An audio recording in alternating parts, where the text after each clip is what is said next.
ಈ ಬಿಜೆಪಿ ಅವರ ಕಬಡ್ಡಿ ಮತ್ತು ಖೋ ಆಟ ಇದೆಯಲ್ಲ, ನಂಗೊಂದು ಅರ್ಥನೇ ಆಗ್ತಾ ಇಲ್ಲ. ಲಜ್ಗೆಟ್ ಅವ್ರದ್ದು ಮುಖಕ್ಕೆ ಕ್ಯಾಕರ್ಸಿ ಥೂ ಅಂತ ಉಗಿದ್ರುವೆ ಇವ್ರಿಗೆ, ಅವ್ರಿಗೆ ಗೊತ್ತೇ ಆಗ್ತಿಲ್ಲಪ್ಪ ಉಗ್ದಿದ್ದಾರೆ ಅಂತ. ಎಲ್ಲೋ ಮಳೆ ಹನಿ ಬೀಳ್ತಿದೆಯಲ್ಲ ಅನ್ಕೋತಿದ್ದಾರೆ.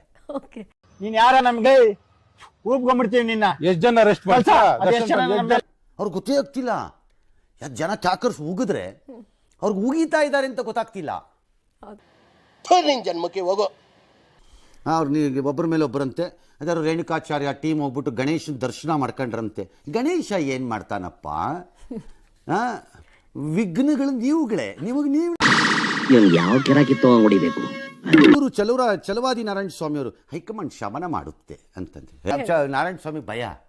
ಏನಾದ್ರು ಮಾತಾಡ್ಬಿಟ್ರೆ ಯತ್ನಾಳ್ ಬೈಕೊಂಡು ಓಡಾಡ್ತಾನೆ. ಈ ಕಡೆ ಮಾತಾಡಿದ್ರೆ ಯಡಿಯೂರಪ್ಪನ ಕ್ಯಾಂಪ್ನವ್ರು ಬೈತಾರೆ. ಯಾಕಪ್ಪ ಸಮಾಸ? ತಪ್ಪು ಮಾಡಿದ್ಲು, ನೀನ್ ತಪ್ಪು ಮಾಡ್ದೆ, ಅವ್ನ್ ತಪ್ಪು ಮಾಡ್ದ, ಇವ್ರೆಲ್ರು ತಪ್ಪು ಮಾಡಿದ್ರು.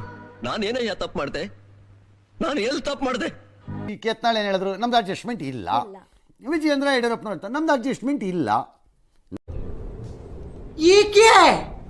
ನಾವು ಅಡ್ಜಸ್ಟ್ ಆಗಿದ್ರೆ ಸಕ್ಕರೆ ಕಾರ್ಖಾನೆಯಲ್ಲಿ ತೊಂದರೆ ಕೊಡ್ತಿರ್ಲಿಲ್ಲ, ಅವ್ರಿಗೆ ಕೇಸ್ ಆಗ್ತಿಲ್ಲ.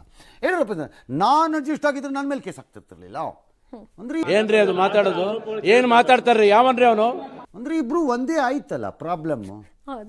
ಮತ್ತೆ ಇನ್ನೇನ್ ನಿಮ್ ಪ್ರಾಬ್ಲಮ್? ನಿಮ್ಗೆ ಯಾಕೆ ಬೇಕದು? ತಿಕಾ ಮುಚ್ಕೊಂಡು ಹೋಗಲ್ಲ ಒಳ್ಳೆ ಕುಸ್ತಿ ಯಾಕೆ ಅರ್ಥ ಆಗ್ತಿಲ್ಲ. ಬಹಳ ಮಜಾ ಕೊಡ್ತೀರಾ ಕಣ್ರಪ್ಪ, ಏನೇ ಆಗ್ಲಿ ನೀವು. Super entertainment. ಮೂಡ ಹಗರಣ ಎಂಜಾಯ್ ಮಾಡು, ನೀವು ಎಂಜಾಯ್ ಮಾಡಿ. ಏನಿದೆ ಜೀವನದಲ್ಲಿ, ಕಮಾನ್ ಎಂಜಾಯ್. ಬಾಯ್.